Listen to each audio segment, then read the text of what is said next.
Well, good morning, everyone. This is John Craig, and you are listening to Let Us Reason Together. And you're awake. And I'm awake. Barely. Pinch me. Oh, that wasn't even a pinch. Okay, but I'm here and alive, and some of y'all may have missed me this morning. I missed you over there at the war room. Did you even realize it was going on? Truth. No. Somewhere in the middle of the show, I heard a voice praying. I heard this voice. I'm like, there's praying going on in my dreams. So that's hilarious. So I'm like, oh, I can't wake up. So there's more to that story, but let's get going here because I need to do the introduction because you need to know who we are and what we're doing here. Or I am. Well, I'm going to just go ahead and introduce my co-host that's sitting next to me this morning, my beautiful bride, Miss Sandi Craig. Good morning. Good morning. It's good to have you this morning. Well, I think I'm it. You're it. And we had a cancellation, and so James is not able to make it this morning. So, James, we're going to miss you. He got stuck at an appointment that he's not able to get out of. So you get the Craigs today. So it's us, and it's a good day. I was actually gonna just do it by myself. I was pulling things together to do a Reason show. Remember, I was originally a host of Reason, so that's right. So you know how to do it. I'm about to pull something together for Thursdays, but I'm just not there yet. You are a veteran. You can just jump on here. And I was going to jump. Going on. And then all of a sudden you popped out, and I says, I was planning on doing the show by myself. Oh. Nobody wants to do a whole Reason show with just one person, though. But I was going to do it.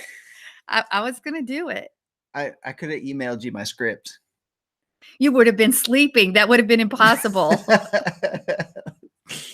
Yeah. But we're here. So we're here. And I'm interrupting your flow. Yeah, it's a flow. So did I say that this is John Craig? You did. And I'm the second day of the week host for Let Us Reason Together with my co-hosts, and today, Miss Sandi. And it's based off of Isaiah 1:18. I say this every week, but let's do it again.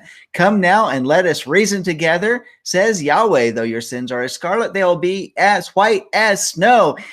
Though they are red like crimson, they will be like wool. And you know what?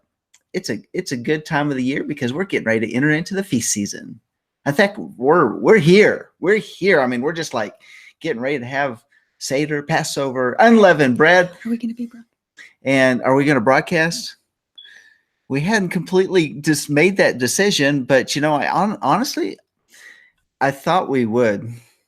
I kept asking you. That's not what I'm asking. If we're going to broadcast the Seder? Are we broadcasting the Seder with just us or with Lamb? Because Mark wants us to do it. Mark wants us to do it. So if we're going to do it, just stay tuned because we may be live at our Seder. Our Seder's a big deal. You're on the Lamb Network. I know that sounds weird, but it takes a while because we have a lot of fun. We do have a lot of fun. There's been throwing of flour and all sorts of course, are you going to dress up this year? We usually have this big table where, I was about to say pastor, where John dresses up and we have 11 other men that dress up, 12 other men. And y'all sit at this big table on stage and that's fun. I love that. On the ground. On the ground, that is. You're sitting at a table that's on pillows. On the ground. On pillows. And by the way, this thing right here is a result of Pesach. Several years ago. Yeah. I was asked, can you grow a beard like 10 days before? I did. Like, I said, how fast can you grow a beard? I'm like, was it? No, it wasn't even 10 days. I think it was maybe a week. I asked you and Jonathan to both grow a beard. And I'm like, yeah, I can get it going. It's going to look kind of stubbly, but because you had previously shaved it off because you look like Bushman. Well, I did. You looked at yourself and you said, "Man, I look old." Well, you let it go to like this. Like that. But if you took a comb to it and did it backwards, you could make it really look puffy, kind of like I put my fingers in the socket. You do that. Well, maybe not, but I don't put my fingers in the socket. I don't do that, but I do.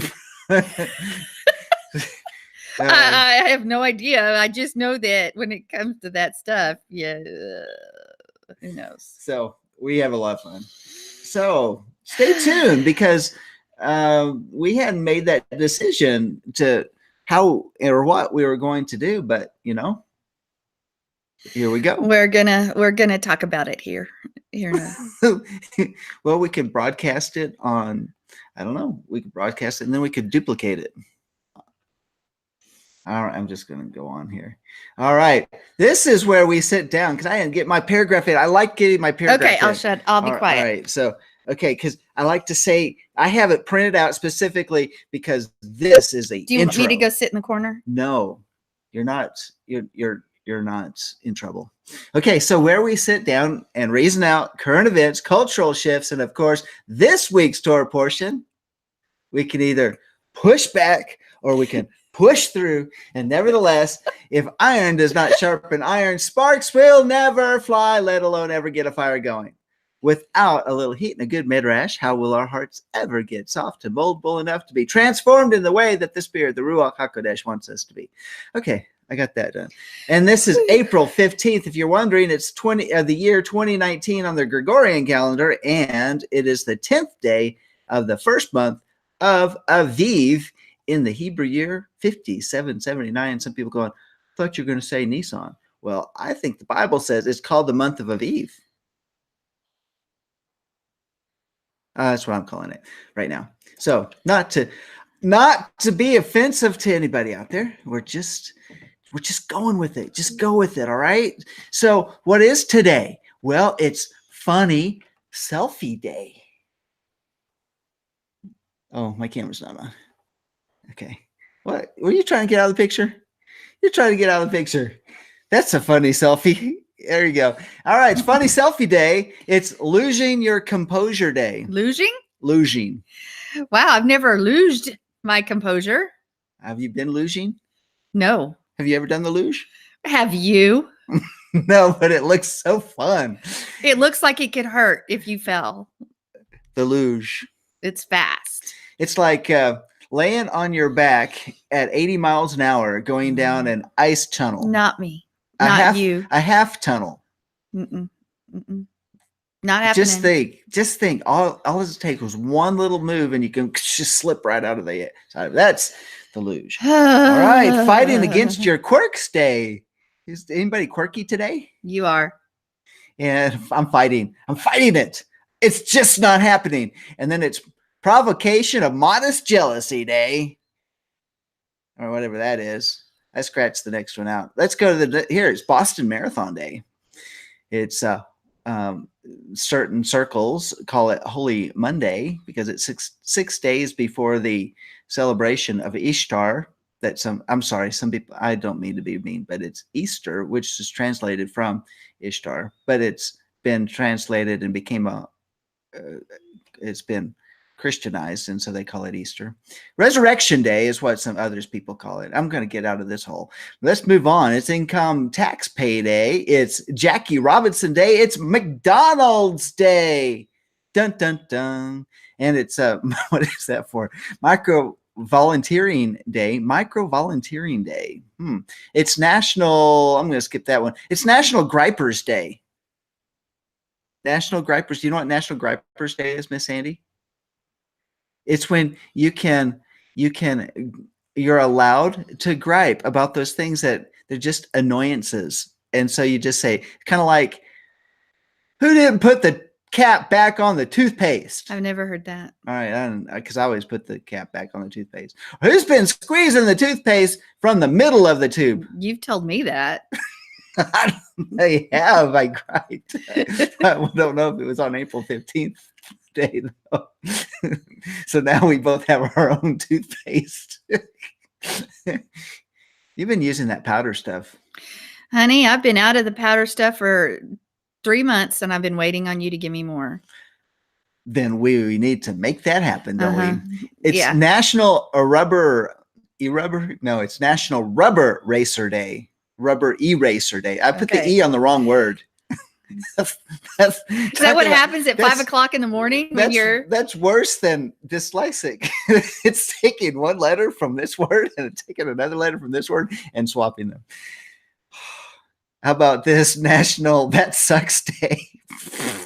It's Patriots Day. Take a Wild Guess Day. Titanic Remembrance Day. Yeah, it was at this day at 2:27 a.m. that the Titanic went down after it hit an iceberg at like 3 hours prior to that. I mean, it went down fast.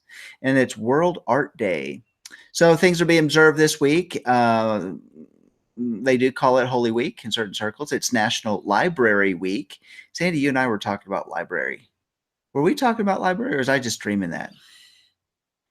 It wasn't me. There was a day and time that we didn't have internet. And if you wanted any information, we went to the library. Do you remember those days? Oh, we did talk about libraries because, okay, now I remember. And we'd check out a book or we'd do research. I liked going to the library. I liked taking Jonathan as a student to the library. Honestly, I still like going to the library. I just haven't been in years. Like 20? Or more. Here's something. National Grilled Cheese Sandwich Month. I had a grilled cheese last night to celebrate, but I didn't put a candle or anything on it. I'm hungry. All right. I asked you if you wanted me to make you a grilled cheese. I don't want you making me anything. And then it's National Humor Month. So we're going to have fun today all month long. Next month, I don't know what the month is. So it still won't be Humor Month. By the way, you're going to have to make room for me because I have wacky news that I want to do. You have wacky news? Mm-hmm. Oh, okay. Well, okay. Just keep going. All right. So positive quote of the day. From Jonas Salk, I have had dreams and I've had nightmares. I overcome the nightmares because of my dreams. Woo, okay, so there you go. Funny quote of the day. They're supposed to laugh. No, after I do it. So, don't threaten me with a dead fish. That's not funny. That's from With Nail and I. I don't even get that. That's not funny at all. Yeah, well, it's a quote. Apparently, if you see With Nail and I, you would be laughing. I don't get it. Don't threaten me with a dead fish. Hey, just give me a grilled cheese. Do you have Joe's little number? Would you like Joe to join Joe to join us? Do you have her call-in number? I don't. Well, you know what, Joe? If you will text me that, we'll stick it in there. We'll send you an email if you will. Yeah, just text me on my phone and I will. Oh, is it just your regular? Of course, if it's just your regular, I've got that. All righty then. That was going to be. Like, no, you don't need to worry about that. That's she's gonna me. You just keep doing what you're doing. And you can link her into me. No, I will reach across like this and do it. Oh, okay. But I might just have it right here. So if it pops up, it didn't. Do an O. Huh? Do an O. O? Yeah. Let's see. Just type O. Let me see. Got an O. All right. Do a G. I. No. Not in my. Go to your ad. Go to your ad there, not there. Since I updated my emails, my computer, go to your invite. I lost all my contacts. No. Up. All right. There you go. Okay, let's type her in. If you've had her in, I don't know if you've requested her. Try it. Oh, John. G. Nope. All right. Okay, keep talking. All right. So, okay, sorry about the silence there. Did we got the funny quote in? Let's do the love quote of the day. You ready to swoon? No. This is all right. All right, thank you, Sandy. Anonymous said this. Love makes the world go round. Yes, that was made popular by the 1958 and 1961 songs. There you go. Just a step back into memory in history or whatever? Well, whenever you're ready for me to do my wacky news, I will do that. Here. If you will just type in right there. I will do that. So, do you want me to do that? Well, you're doing that? Yeah. All right. Well, here is something to learn. Men with beards carry more germs than dogs.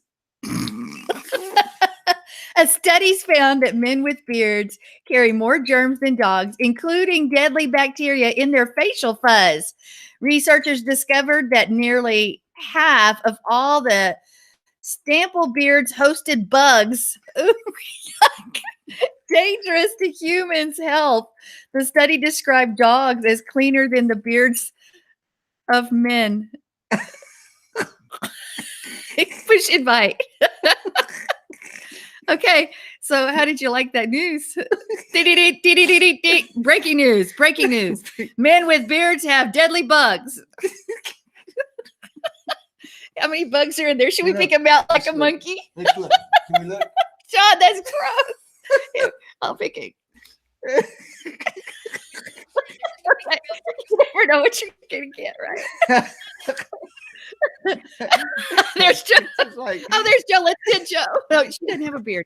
She doesn't have a beard. Yes, you do. See, that would be weird if Joe had a beard. You like it? Welcome, Joe Cameron, to Let Us Reason Together on Monday morning. That's the second day of the week edition. So, see, if y'all don't remember, Joe was one of my co-hosts on Thursday. Yeah. Yes, I was, and it was fun. Yeah, y'all had a good show. Thank you. Yeah. Well, we're moving through. We're just, okay. Keep going. I'm sorry, interrupted. We're moving through. We're just getting through it slowly. So, all right. Hey, things that happened on this day in history. In 1817, the first American school for the deaf opens in Hartford, Connecticut. Isn't that interesting? How about this? 1865, Abraham Lincoln dies 9 hours after he was shot attending the play Our American Cousin at Ford's Theater in Washington. Wow. It was this day in 1865. Also, in 1878, Harley Procter introduces ivory soap. Who's the ivory soap user out there? I don't use ivory soap, but that's not too. I did back, I think. Back in a certain time. Maybe. I can't use ivory soap. It makes my skin break out. Me too. Yeah. You're such a sensitive boy. It's just one of those things. Just is. There's certain soaps that do that. And so I don't know. I think it's because it stays on my skin and it makes little bumps and they itch. There you go. There's my story. And then in 1912, I'd already talked about the RMS Titanic sinks at 2:27 a.m. And there was like 1,490 between 1,490 and 1,635 people that died. I guess they don't have an exact number, but while the band played on. That's just, anyway. And this is why it's McDonald's Day in 1955. You know the guy Ray Kroc? No. That's a crock. That is not why that saying came up, John. You are completely incorrect. The Kroc family is probably not watching right now, so there's no reason for them to be offended. But if we're always just like 6 people away from knowing somebody, like 6 people away from knowing. What was it? So many degrees of Kevin Bacon. Kevin Bacon, yeah. 9 or 7 degrees. It's like 6 no, degrees. It was not 6. Was it 6? It was 6. Yeah, I just heard that, and that's why he brought it up. But he opened the first McDonald's Incorporated fast food restaurant in where? Des Plaines, Illinois. Des Plaines. No, you're doing it wrong. Des Plaines, boss. Des Plaines. There you go. I love it. All right, and then of course one last thing, because this is Humorous Month. In 1975, it was the first appearance of who? The San Diego Chicken. Yeah, it was. That's what we would do when, you can tell I was raised in Southern California, right? There you go. So we're having fun this morning. Hey, it's famous birthdays. Leonardo da Vinci. Vinci. Yeah, it's just Italian, but you take the Italian out. All right, we got Joe Cameron on here. Really, you're changing the stomach for your faux pas? Yeah, we got Joe Cameron on here, by the way. Good morning, Joe. She's Italian. She's got an Italian background. No, Espanol. Espanol. Oh, I thought it was Spain. Italiano. My mother sounds like an Italian in her accent. The Spanish and the Italian, their accents sound the same. I was trying to always figure this out. If you were from Italy, why did you keep speaking Spanish? John, would you just get back on your stuff? You're way off. Leonardo da Vinci. All right. And who is he? A painter, scientist, and visionary. And so he lived to age 67, and including he had designs for the flying machines, a tank, concentrated solar power, and an adding machine, the double hull, and a theory of plate tectonics. Okay. Yeah. I thought that was just interesting. He was born on this day in 1452. So Nikita Khrushchev. Oh, those Russians. The Russians are back. Yeah, Nikita Khrushchev. I just thought it was interesting. He died at age 77 in 1971 of a heart attack, but he was responsible for the de-Stalinization of the Soviet Union. And he actually condemned Joseph Stalin when he took over. He said, that was a bad dude. Okay, a lot of things happened under him, but I'm not celebrating communism. Emma Thompson is 60 today. Who? Emma Thompson. Emma Thompson. I saw her name pop up the list. I didn't know who she was good enough. Yeah, you do. She's been in a lot of movies. Yeah, I just I'm not going to celebrate that. All right. So, how about some lighter? Since we've been talking about all this heavy stuff, we're going to talk about the lighter side of things. We've been talking about heavy stuff. So we're going to jump. Did you just snort? It did. Snort again. No. You might get that later on. So let's jumpstart our brain. Some wit for the day. And let's untwist your brain with points to ponder. What are you doing to me? Trying to make you snort. So here's some funny news headlines that have been on. So when I say these, this is cue to laugh. All right. This is one headline. Something went wrong in plane crash, expert says. We're pausing for that comedic response. There was nothing funny. I didn't get anything. There. All right. I can't hear the people over there. I'm seeing an emoji going, oh, like, what? Really? Right? So these are dumb headlines. These are dumb news lines. These are dumb. It says funny news headlines. Dumb. Okay, here's one. But these are real headlines that they pulled off of real. I don't know if they're real this one, newspapers. they're stupid. All right. They're stupid. I'm reading them right now. All right. Cold wave linked to temperatures. Dun, dun, dun. Really? Yeah. Somebody would actually put that as a headline? Must have been a millennial. All right. Must have been What's that lady? No, I just lost all of our millennials. Okay, what is that lady's name that you court? It would be because she says stuff like that. OAC, occasional, Ocasio, Cortez. Alexandria Ocasio Cortez. Yeah, which I say Alexandria. No. Occasional Cortez. No. Okay. All right. How about this one? Typhoon rips through cemetery, hundreds dead. Okay, that's funny. Typhoon rips through cemetery, hundreds dead. They found a bunch of dead bodies, decaying bodies, and bones. Think about that. That's really dumb because there's no people walking around putting houses on top of graves. That's really all right. How about this one? Juvenile court to try shooting defendant. Huh? Juvenile court to try shooting defendant. It's all on the emphasis. It's juvenile court to try shooting defendant. To try, like to try. Court. It's a court, court. Instead of to try shooting. Okay. Yeah, to try shooting defendant. Boy, he was duck and cover there. tried. Ever try? Ever try? Keep going. All right, I won't go if we say something. Don't try, do. Okay. War dims hope for peace. No, Yeah. really. Yeah. War dims hope for peace. Okay, here's the next one. If strike isn't settled quickly, it may last a while. That's dumb. That's dumb. Did that come from Ohio? It could have.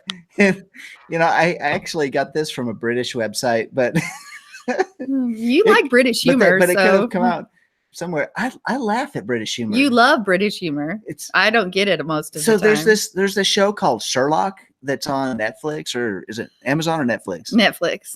It's Sherlock, and it's not funny. It's British, and it's hilarious. And Sandy's like, I'm sitting here laughing and laughing and laughing, and she's like, this is really depressing. And I'm laughing. It's like, you don't get it.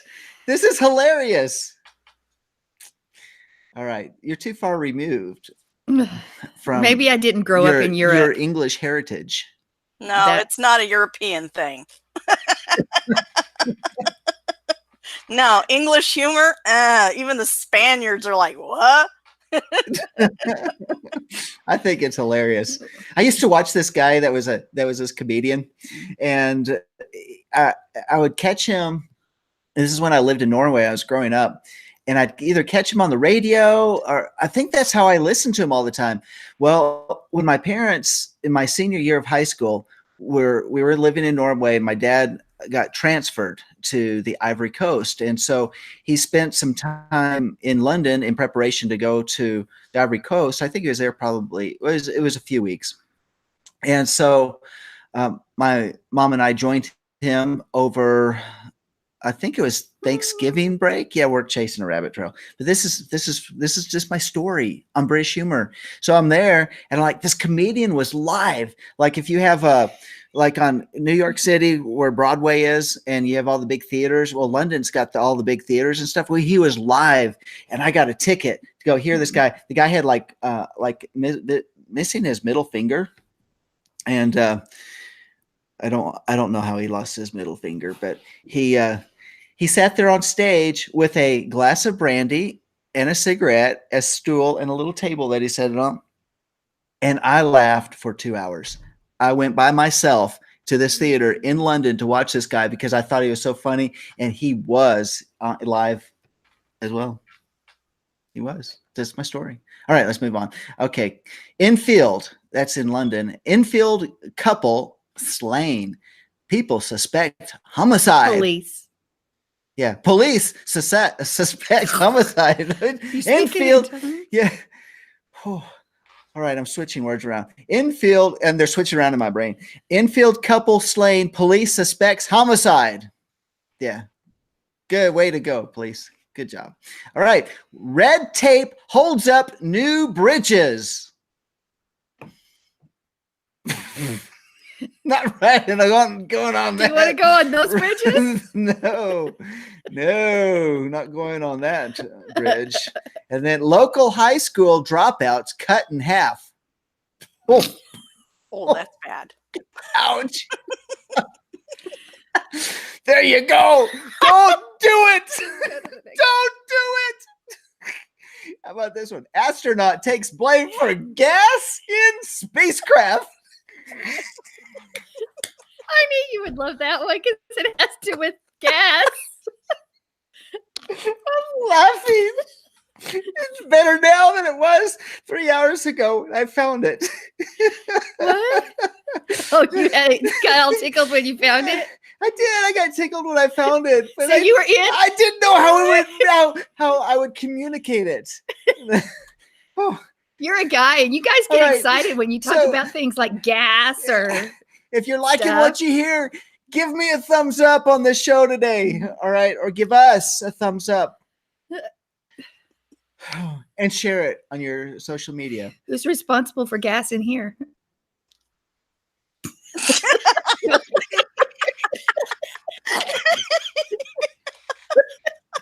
I'm joking. There isn't any, but I had to say that. Moving right along. Hospitals are sued by 7-foot doctors. All right, it's getting better. He's been in the back bedroom, right? Sucking in laughing gas. Right, Sandy? Just wait till my voice goes really high. Hospitals are sued by 7-foot doctors. You snorted again. I need to take a breath. Okay. Mark wants to join us. Why don't you invite him in? Okay. Before you go anymore, get him in there. Am I in trouble? What's Mark's email? I just pushed Mark. Okay, here we go. All right. Hey, well, before we go for it, we can't do any more without him here because Mark will have something to say. My eyes are burning. I'm crying. I'm tearing up. And you've released gas? I did not release gas. Mark will have something. Yeah, so if you end up seeing dark tears, I'm crying. Oh. I'm tearing up. I see Mark. And you've released gas? I see clearly now. Yeah, so if you end up seeing dark tears, I'm crying. Oh. I see Mark. Feedback from Mark. I see clearly now. You're all fired. Seeing dark tears. Okay, we are rehearing everything we just said.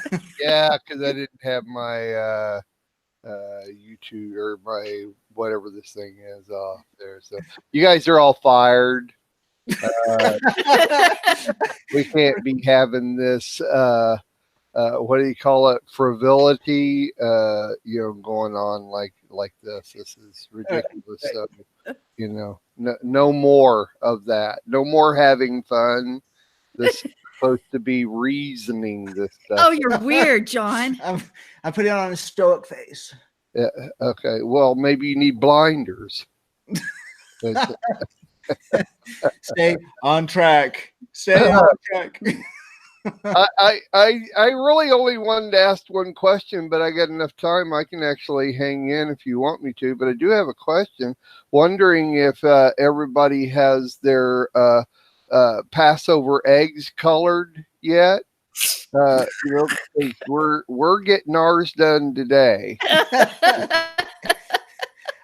What color are they, Mark? Red? Oh, all different colors. All different colors. That's just a flashback into the original Easter eggs. They're all dipped In blood. in blood. Mm. Yep, that's sad. That's not humorous. Well, then I take it back. Okay, but you're gonna do okay. But no, huh? We won't do any red ones then. Okay, I wasn't. You said something, but then I just made it really sad. So You did make it sad. Why don't you tell us one more thing? Well, one more thing. I got one more headline, guys. One more headline. Real headline. I don't think it's as good as the last two. The last two are really good. Hospitals are sued by 7-foot doctors, and astronaut takes blame for gas in the spacecraft. Right. So that's the last two. And then here's the last one I have for today. Police begin campaign to run down jaywalkers. It's funny, but it wasn't like those others. It wasn't like the others. Okay. But what are they going to do? Are they going to wait at corners? They're going to pull out, and then it's all in the wording. All in the wording. That's right, Mark. Got to work on that delivery.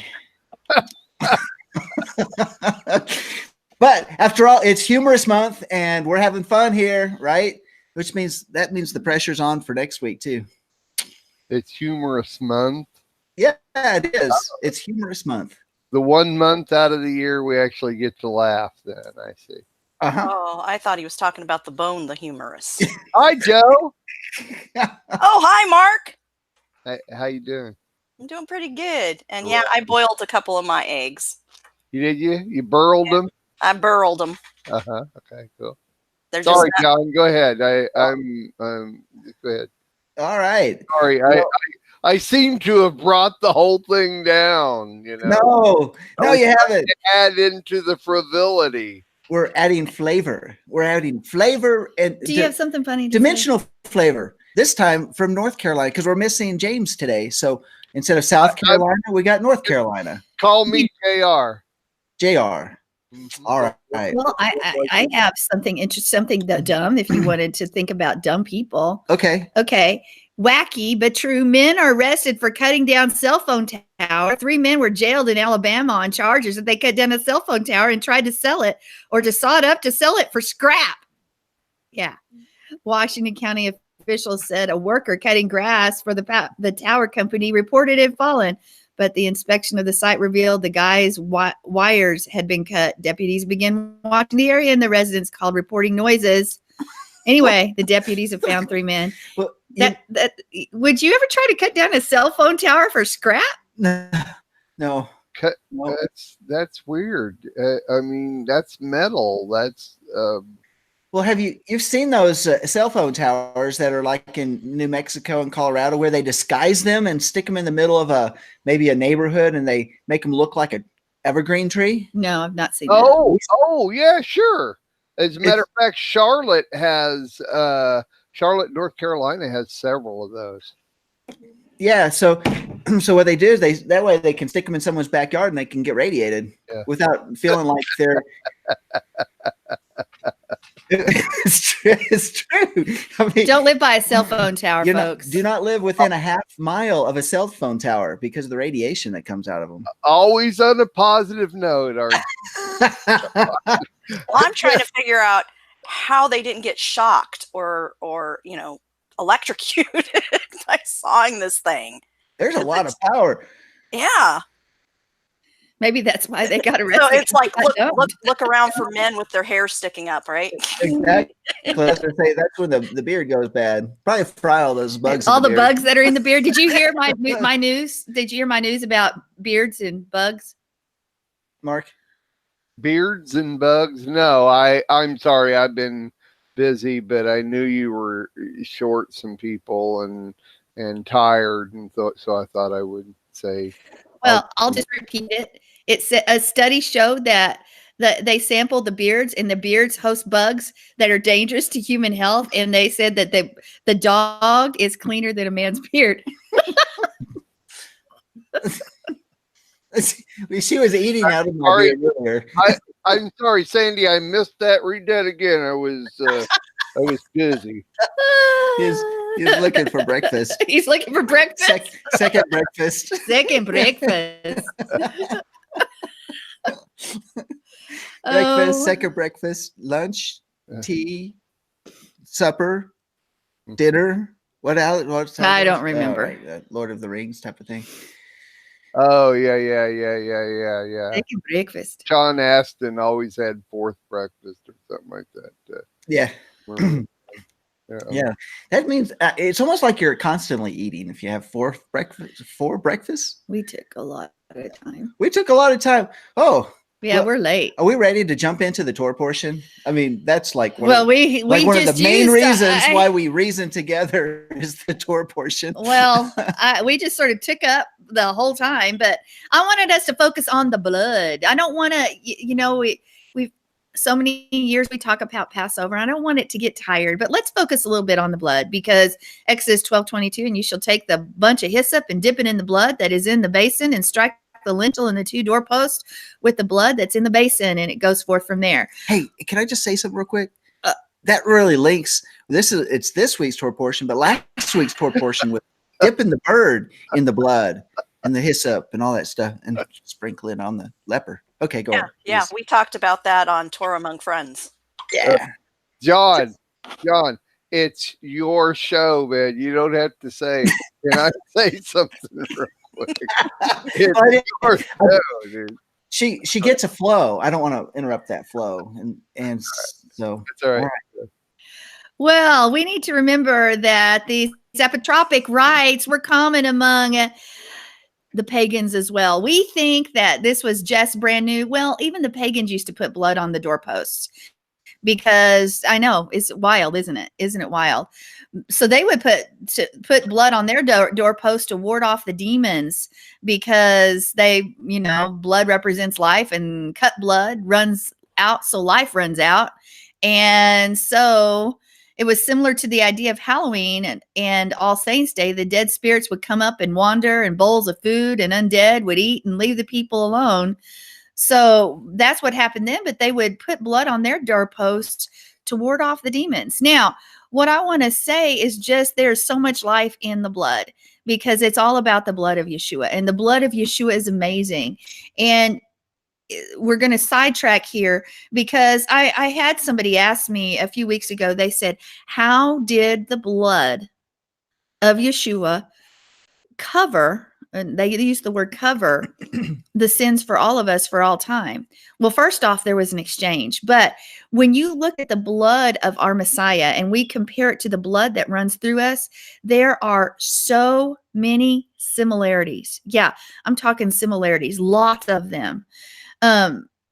Because the blood of the person, we know there's life in the blood. And we also know, as you've said before, that you can have your blood drawn here or blood removed or an organ, but specifically we're talking about the blood. You can have it here or be sent off to Australia or something, and it's going to interact the way you're interacting right here. It's like there's no distance, because there's life in the blood. Right. That should give you hope, because there's life in the blood of the living Messiah. Yeah, hallelujah for that. Life in the blood. So, which is interesting. We cannot be separated from our blood can be separated from us, but time and distance keeps it alive. I mean, in spite of the time and the distance, it'll still stay alive as long as we're alive, and they don't like pour it out or anything, as long as it's preserved. Exactly. That's just really awesome. It is awesome. And that how that works is like you can be sitting there and you can have a certain stimulus.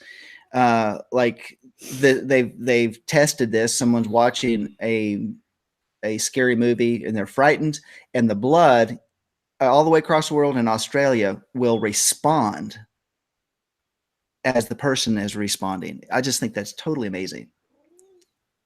Well, we know the blood covers every cell. It literally washes through us. And when we think about the blood of our Messiah, and I know you know this, but it parallels with what is happening in our bodies, because the bloodstream is feeding and cleansing each cell in our bodies. And it acts sort of like a post office carrying special biochemical messengers to destinations within us. But because scripture says life is in the blood, we know that it washes us from our sins, it redeems us, it gives us makes the covenant alive, and that new covenant, so to speak. It gives us eternal life, and it covers that, not covers, it exchanges for that penalty of sin. It's our justification. It draws us near. That's what we talk about when we talk about the sacrifices. Sorry, there's a cat in the way. And it also gives us the power to overcome. If you would look at the blood vessels in us, they're 100,000 miles in length. If you would take every blood vessel out and line it up, 100,000 miles in length, and it would circle the equator 4 times, just the blood vessels in you. That is amazing. Mark's looking. But we've got to remember, just as the blood never stops working, the blood is constantly cleansing. When that blood was put on the lintel on the Passover, it was literally, is when you look at the word Pesach, it's like jump or hop, that Messiah was hovering with us while he was taking care of everybody that didn't have the blood on the doorposts. But we've got to remember, here's where the kicker is that every cell in the human body is dependent upon the bloodstream. Every cell, its nourishment and its life. And it's the same with us as believers. That's why it's so important that we're united. We try to divide ourselves. If a cell divides itself from the body, it's dead. It has no purpose anymore. And with the body of Messiah, he designed us so that all of us are dependent upon each other. It's about his blood, because his blood brings forth life. Yes, we saw the blood of the lamb posted on on the doorposts, but it's the blood of the lamb that brings forth life.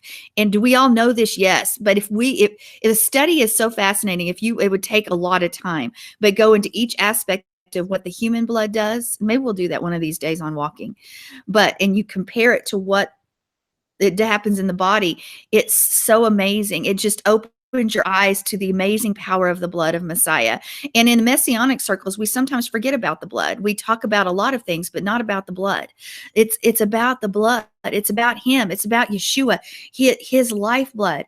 You know, when we divide ourselves and we try to do our own thing, ultimately it just brings death to the body.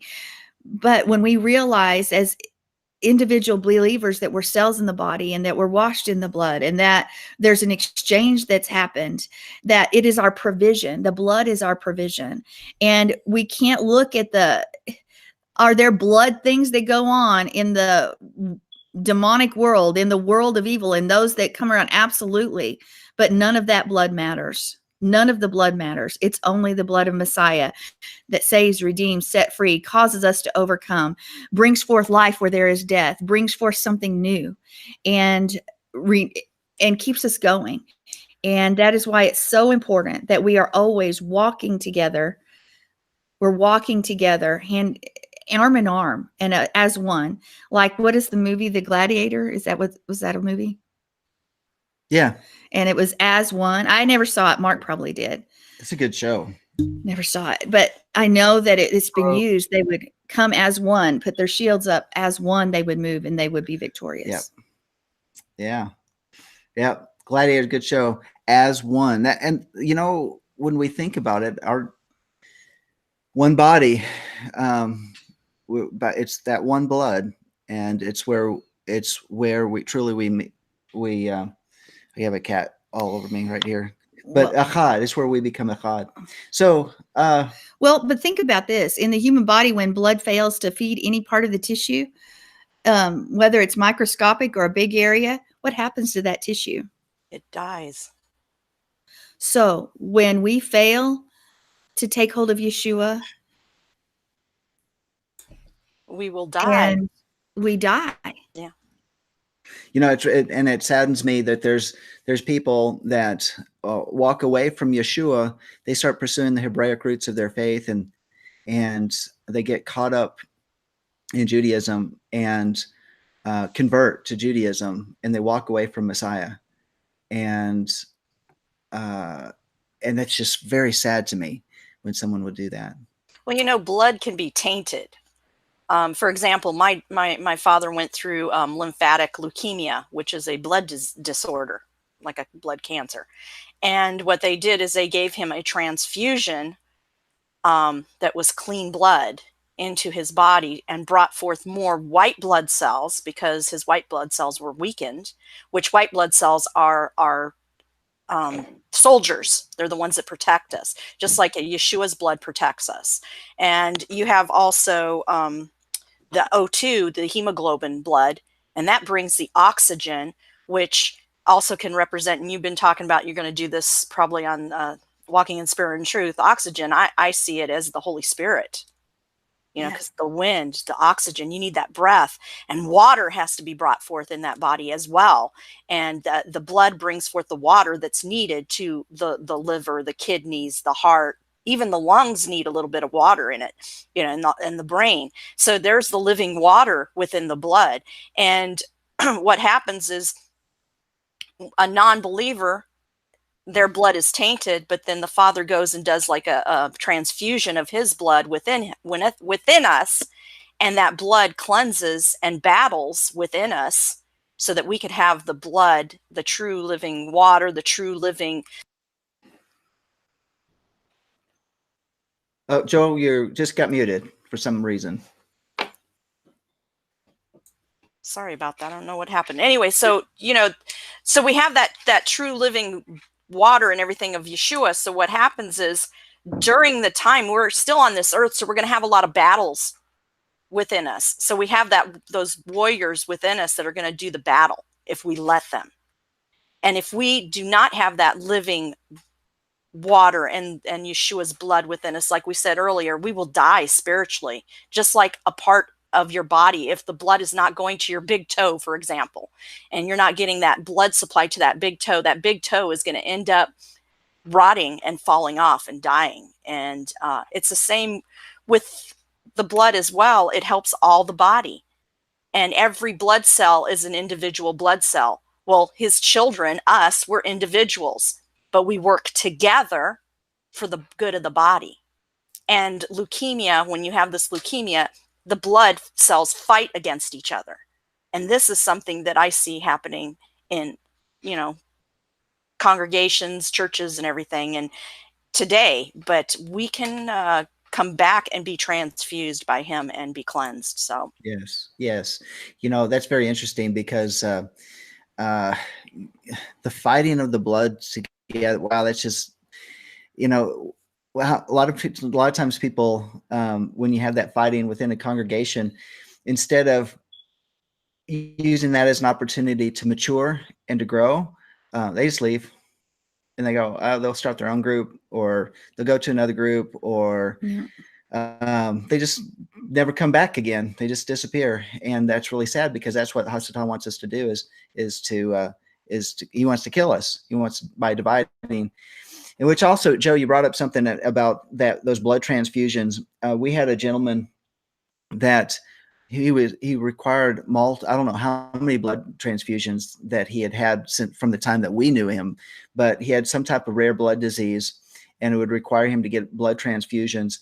And when you put someone else's blood in your body, he said there for about a week after he gets someone else's blood, he will have like weird dreams and nightmares and all sorts of stuff, because there's stuff attached to the blood. Absolutely. Yes, that's true. But one thing that he probably forgot to do that my family did is, before the transfusion, we always prayed and asked the Father to block that. Yeah. But my father did have cravings of things he's never had. In fact, things that he doesn't like. He was like, I was craving things. I ain't eating that. And he was craving things he did not like at all. It was some really unusual things, but he did not get the demonic things, because he made sure that he prayed, and that's good. More were together before that happened, because we wanted to make sure we didn't have that issue. Yeah. So yeah, I agree that happens. That midnight craving for escargot. Mark, no, it was Brussels sprouts. Yeah, that's all right. I love Brussels sprouts, but Dad doesn't like them. So anyway, just don't boil them. Ugh, yeah, no. Just don't boil Brussels sprouts. They smell at the house. Mark, what are your thoughts on the blood? Mark, you're muted. Oh, are you talking to me? I'm JR today. Oh, JR. Yeah. Okay. I had my hand up because Joe was talking about a foot falling off. I was wondering if she. No, actually, my thought is that there's power in the blood, power in the blood. No, there's life in the blood too. Everybody sing. No. And I also want to say that there's no blood on my lentils. Be sure everybody knows that also. So, and Sandi was talking about how the pagans did the same thing, putting the blood over the doorpost. What do we consider a pagan? Then were pagans before the children of Israel was in Egypt, or do we consider that? Yes, it was before that time. In other words, it wasn't something new. What's that? When the children of Israel put blood there, it's not something that was brand new to the time. Right. So there were societies all over the place doing that, and so to compare doesn't make any difference. I mean, in my book, if it was God's command that they do that, God wasn't doing that because the world did that. God had his specific reason for doing that, just the same as anybody else does, and it doesn't match up, but I get what you're saying. I'm just saying that, there's always a specific reason, no matter what religious society or belief system or whatever. It's got to do with that individual belief system's reason for doing that. And we all do know that there is no other God on this planet. There's little gods, but those little gods are what's made up in a society's mind or an individual's mind. And so to me, I always keep track of the fact that it's it's our God. I mean, it's the only God that there is the only one true God. And so whatever he puts forward has no bearing on any other belief system and what they do. But you're right, they did. It's just that I find, and I've had feedback from people, that when you compare something that our God commanded and we bring forth that other belief systems also did the same thing, which is true. And it's good to do this, but to clarify, because a lot of people will start thinking that, and they do, because so many people's minds just go everywhere. It's like, well, so what was God trying to say to these other people? It wasn't God trying to say something to these other belief systems. And That's so right. I've heard people say that, I do get, for instance, like the plagues. The plagues were there because he was dealing with the individual little gods of that society. And it's the same thing when he gave Torah at the mountain. It is recorded in, history, or I can't think of what it is, but it's recorded that around the world, all societies, all belief systems knew that this had happened at that time. And so, yeah, God can do it, but it doesn't necessarily mean an individual instance means that. Well, I think we forget that I believe Torah was spoken out at the beginning because there was light, and light is Torah. So the Torah has been there all along. And we keep thinking that God's in this linear timeline, and he's not. So in reality, it is all these other cultures are still counterfeiting what he has put forth. And so true. It is true. It's just important that we clarify. I agree. When we make specific statements, because in the 26 years that I've been walking Torah, I have heard so many people take a statement, just a blank statement made like that people, and I'm not saying what you said was wrong. I'm just saying that I have learned over the past that I make an overemphasis of clarifying that it wasn't necessarily God patterning after something else that another system had done. I would, I understand what you're saying, Mark. I think, and I was thinking about what you were saying, what Sandi was saying, and I was thinking, how interesting it is how that Yahweh would use a concept that the people of Israel wouldn't go, oh, that's weird. Why would I do that? But it's a concept that, like, okay, I understand putting blood on the doorpost. I understand it. But in this context, a specific reason that it had to be the blood of the lamb that they had brought into their house for 4 days. And that it was that lamb that they slaughtered, that it was that lamb that they took the blood and put it in that little vessel and took the hyssop and put it on the doorpost. And they understood what people had done before. It wasn't an unusual concept. So therefore, now Yahweh, the King of the universe, was telling them to do this. They've walked through the plagues. It's like, well, we understand that concept, but this time it's for life. It's the protection of life, and it's to protect their family. and for which they were commanded. Now you're going to commemorate this event as well going forth. So this now distinguishes this event above and beyond any other event that had been done by the pagans or whatever. This one was the one that brought life. This is the one that protected the firstborn. And this is the mark of their deliverance that allowed them to leave Egypt. So, well, can I respond to that real quick? Yes, please. Because I actually wrote a book on this, and I did 2 years of research up to this point based on a lot of this. And this is one of the things why I'm trying to say this.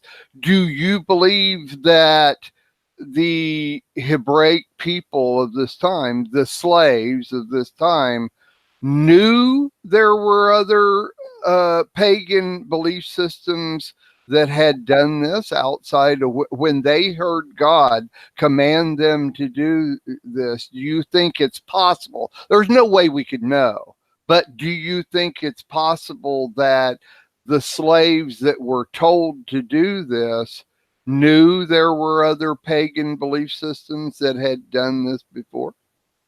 I think it's possible. I'm going to let you all chime in on that. I think it's possible because not too long. Because there was a lot of different. Too long. Oh, sorry. I'm going to tell you why they did. There's a lot of people. There was a lot of different people that had come to Egypt, and they brought their belief systems. That's exactly why. That is why. And that was my whole teaching, is that the society they lived in, which was Quantir and Goshen. Quantir was full of people from around the world that had come to buy grain during Joseph's time. So yes, it's a good possibility, though there's no recording to tell us that, yes, they knew this. But yes, that's why. So good. And I'm just going to throw in there, if you guys don't know what book he's talking about, it's The Big X. And it is a really good book. I've purchased it. I really enjoyed it. Go on. And if you're a homeschooler, it'd be great curriculum as well. Sorry. Big X. There you go. That's a shameless plug right there. Hey, John, can I tell you that I miss Sandi? Yes, you can tell me that. That makes me feel good. I miss spending time with Sandi, and also wanted to say the reason that Sandi never saw the movie Gladiator is because it's full of gratuitous violence. It's true. That's true. But we do have it here at the house. I mean, it's called Gladiator. Gladiator. There's a reason. Which is parenthetically gratuitous violence. Very good. It's true. Hey, Sandi, the only reason I watched it is because he was the Gladiator was from Spain. Oh, and it was Russell Crowe. That's why you watched it. In his younger years. Okay. So let's jump into the next segment here. And this is a current event that I pulled off of faithwire.com. And considering that right now the pro-life movie Unplanned is out there, it says almost 100 abortion clinic workers seek to leave industry after seeing pro-life movie Unplanned. This is really good news. I mean, what an impact. It says, it talks about that on this PureFlix movie Unplanned, which is in the theaters right now. He actually went and revealed to Congress this week that nearly 100 abortion clinic workers have sought to leave their jobs after seeing the pro-life film. And during his testimony to the Senate Judiciary Committee subcommittee on the Constitution, Konzelman said 94 clinic workers have approached former Planned Parenthood executive Abby Johnson's nonprofit, and then there were none. I guess that's the name. That's the name of her nonprofit. And according to the PureFlix Insider, and it says that the Unplanned movie director says film was made for such a time as this. 1% of the abortion workers in the United States, after getting one look at them being portrayed on film, he said, have decided to change their lives and what they do for a living. Mm-hmm. That is huge. And then it says the PureFlix filmmaker on Capitol Hill was speaking to a panel regarding Twitter's alleged censorship of Unplanned. On its opening weekend in late March, the social media platform temporarily suspended the film's promotional account. And Unplanned chronicles Johnson's 8-year career at Planned Parenthood and her conversion to the pro-life movement after she watched a doctor perform an abortion via ultrasound. So I've not seen it. Sandy's seen it. And hey, John, I did a movie review on that on the Four Corners news show on March 29th. I did a movie review on that. So if you haven't seen that, you might want to go back and watch that. And shameless plug, but I'm not doing movie reviews on the news show anymore because I'm going to start my own individual show on the Lamb Network doing movie reviews. Oh, how awesome. It's going to be called Messianic Marks Movie Madness. 4 M's, MMMM, Messianic Marks Movie Madness. There you go. Hey, so you heard it first right here on Let Us Reason Together. That's breaking news on the Lamb Network. I want to say about the Unplanned movie, it is hard to watch that baby move around and fight for life as it's being killed and murdered. But we need to see it. We need to experience it, just like we watching Passion of the Christ. No, it's not exactly what Yeshua did. It was probably Yeshua bore far more, but it brings something home, and it makes talking points. It supports something that needs to be fed, not the junk that's out there. And it's a story that's going to change your life. Even if you already are pro-choice, which of course, pro-life, which of course we are, it really helps you put things into perspective. What is really going on behind those doors? And it also brings to mind, I love what they said in the movie, that having people out the wall on this other side of the wall of the abortion clinic praying affects the number of women that come in for abortions when they're there. Wow. And we want to just stay in our houses and do nothing and pray there? No, go to the wall, folks. Go to the wall. Wow.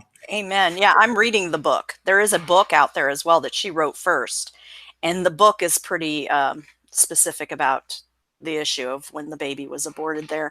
But a lot of these people that are working in these abortion clinics, they're not in the back room seeing this. They're in the front doing the receptionist work, the counseling, because they're given a pamphlet of what to say, what not to say, how to say it, be loving and kind.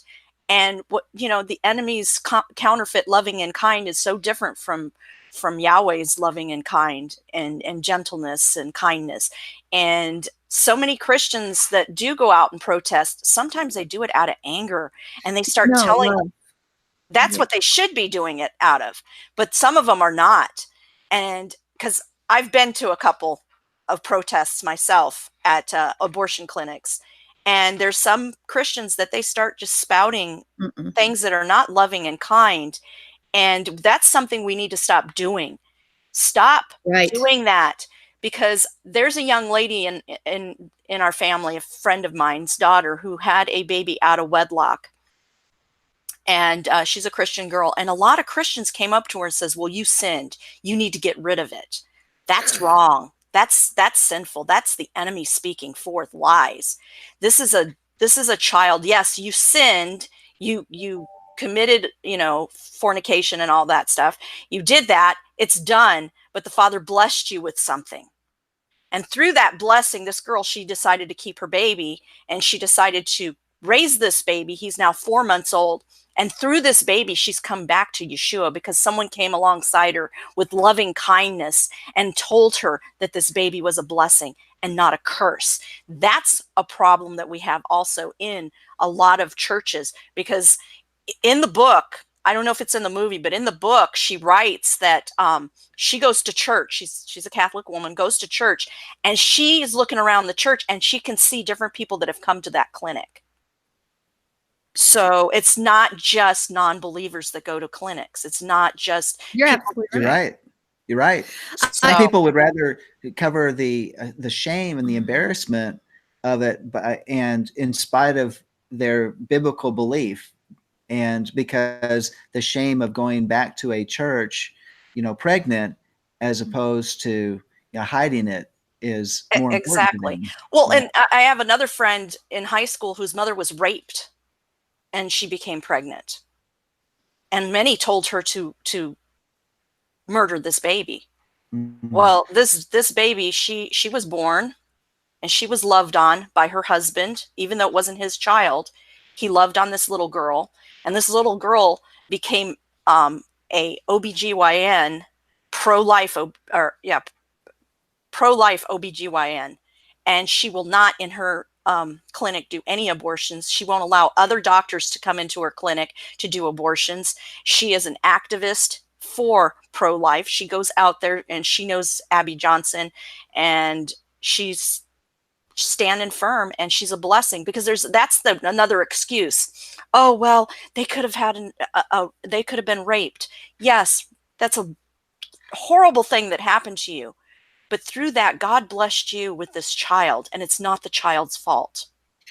And you're right, because the other one is, well, the life of the mother's at risk, and I was told to abort Jonathan because that I would die. There was no way I would live through the pregnancy, and probably he wouldn't either. And I remember saying, if I die, I die. I've already done it once. It's not a big deal. Yeah, But I had the same thing. I'm not. It doesn't matter. The life of the mother, that issue is a moot point as well, because I found that I was better after having walked through that pregnancy. And you know what? And what a blessing Jonathan has been. But that movie also shows the evil and the lie, how they lie about actually what goes on, how they destroy women, even on the table, and do procedures and never let anybody even know about it, because they don't want to have a bad reputation, because then it might be revealed what actually happens in those abortion clinics. So, Yah is the author of life. We are not the ones that should ever take it away. Amen. Yes. The womb is a very delicate thing, and anything that's not to belong in the womb can damage the womb, and that's what they're doing, is damaging the womb. And I believe that yes, in some of the clinics they're doing things they should not be doing, because and John will get into this with the elitists and everything, that they're out there to stop us from procreating. They don't want us procreating. The enemy doesn't want the seed to live, right? That's right. Well, and it's also, when you think about this, with Margaret Sanger, and her whole issue was eugenics, and it was originally set up to destroy the entire black race. I mean, they wanted to encourage it, set it up in these in the black communities, in the big cities, in the inner cities, and get these women to abort their babies and destroy these little baby girls and baby boys, so that they would not populate. And I mean, that's horrible, horrible, horrible. And that's why they still continued to put in new Planned Parenthood centers in the middle of these. They don't put them in the suburbs. They put them in the inner cities. They put them in the communities where we have Planned Parenthood in the suburbs, by the way. Well, I'm sure they are, but here in Amarillo, it's right downtown. Well, it's also right on Bell Street, so that's not. There's another one. In Toledo, Ohio, they kicked Planned Parenthood out. The city of Toledo does not have Planned Parenthood in their city limits at all. Now, outside the city limits, there are some Planned Parenthoods, but very few, because this is a big Catholic and very strict Catholic, not, modern Catholic, very strict Catholic community in here, and also Jews as well that are here. And they said, get out. We don't want you. The people voted them out and kicked them out of the city of Toledo. And that's something that each city needs to start doing. Yeah. And I don't know if you saw this, also an article that Planned Parenthood's trying to do is in California. Student ID cards are having Planned Parenthood's phone number on them from age 12, and even wanting to do it in Christian schools, mind you. So we need to today, not just about unborn, but we need to protect our children, period, because look at what they've been passing as well. The killing the baby after it's born. I mean, this is getting crazy. This is almost like the time of, like we're talking about Passover. This is like Pharaoh throwing the children in the Nile. We are doing in this country almost the same thing, but in a different way. Yes, the celebration of death. Since New York passed that bill and they lit up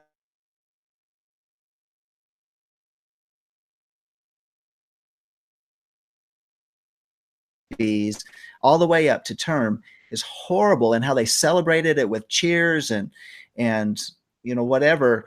What a sad thing. But on the other hand, we see this film coming out and people are disgusted. And then this film comes out, there's state legislatures that are passing pro-life bills, more than we've seen in a long time, because it's all coming to a head. And it is Exodus happening all over. Should we say there's another sign about the time of Yeshua returning, the time of a great deliverance? I think these are all the different signs. One other thing that I just heard recently is that down in Austin, Texas, of course, we're in Texas, but Austin is about 8 hours away by car. They have a Planned Parenthood building that the city of Austin gives to them for $1 a year. And there have been protests going to the city council that Planned Parenthood should not receive a pass in that when they don't give that to other businesses or other people, other corporations or whatever. Why should Planned Parenthood get a pass for $1 a year to pay for their facility? You're talking about taxes are being paid to Planned Parenthood. It's a lease. Yeah. It's a lease. They lease their building from the city for $1 a year. $1 a year. Well, they also, Jay Sekulow is fighting this right now. I don't know if you guys know about this, because some of the Planned Parenthoods are also being paid by the states. State tax. State tax. Our money is being paid to murder babies in different states. And at this time, Jay Sekulow and his group are fighting this, because this is we should not be paying for this. This should not be something, because we need to fight this, people, because this is blood on your hands as well. You pay taxes. Today's tax day. You pay taxes. Blood is on your hands. If you don't start fighting this and start telling your congressmen, your governors, and all those that have passed, because in the state of Ohio, we passed the heartbeat law. It is passed. If the baby has a heartbeat, you cannot touch it. Yes. It's murder. Yep. I just did a recent thing on Four Corners News. I think it was maybe last week's report, and about the Living Waters Ministries has gone out there with their 7 questions, and with those 7 questions, he's been able to get people to switch from being pro-abortion to pro-life. And except there's always those, so their hearts are just so hard, they don't care. But understanding that in that article that I brought out is that the heartbeat begins at 6 weeks. And it can be detectable at 6 weeks. Detectable. I would say detectable is the word. So very, very interesting.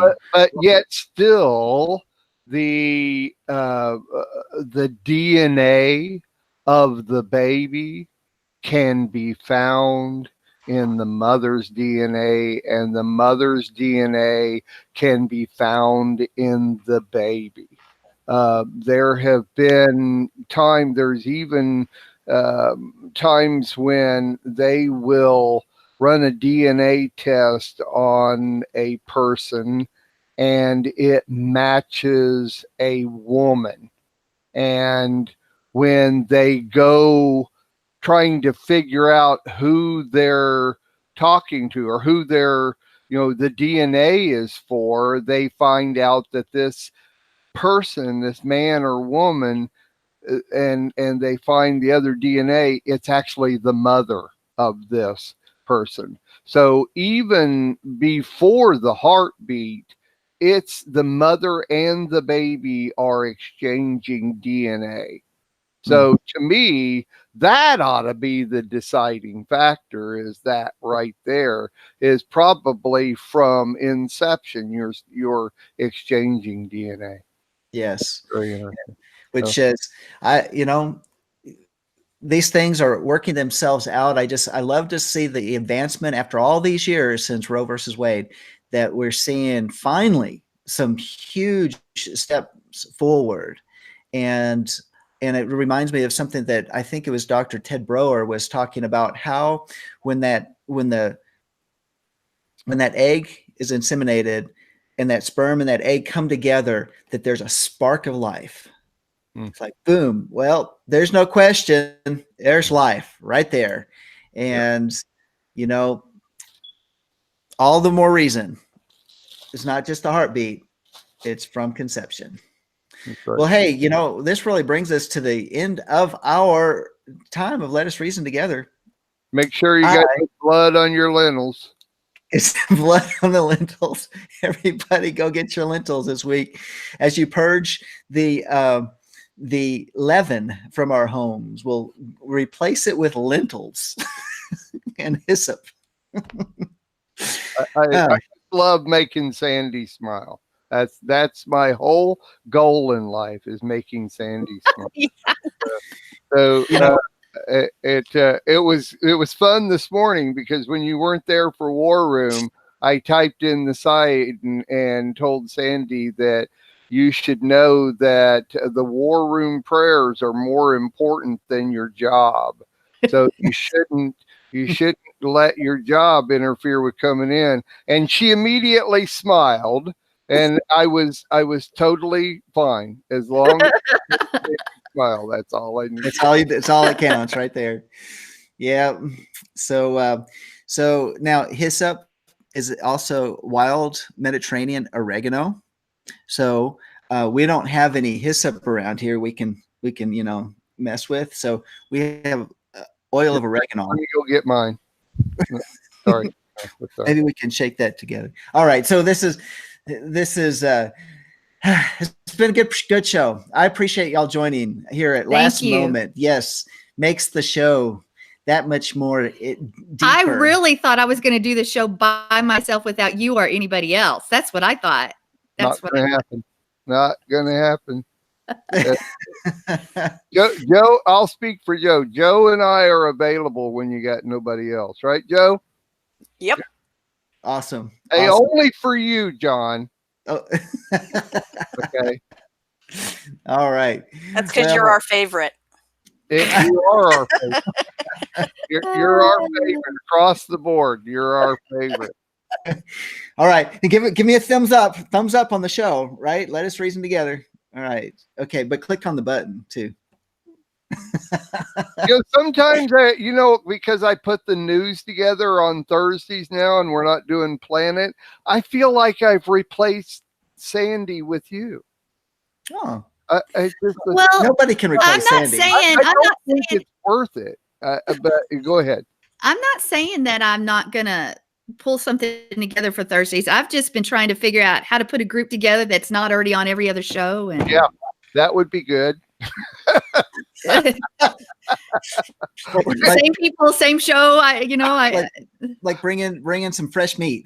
It's like people are saying, this is the Lamb Network, or is this the O'Hare's and the Craig's Network? Because they're on everything. No, no, nobody said that. I'm just joking. It's just as I'm putting things together every week for the next week's shows, it's like, where are all of these? How come I get?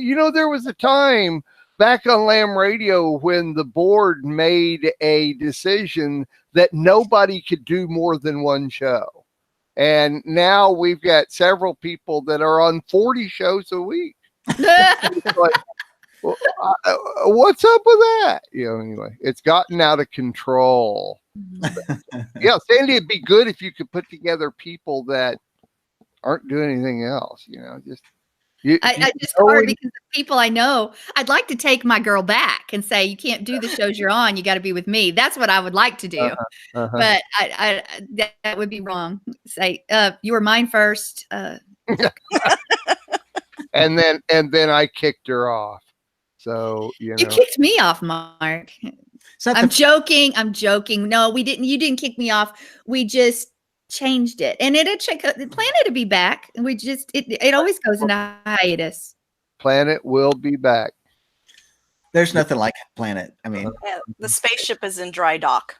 yeah. It's exactly it needs repairs. You're good for doing news this week, even though it's tight with Passover and everything, right?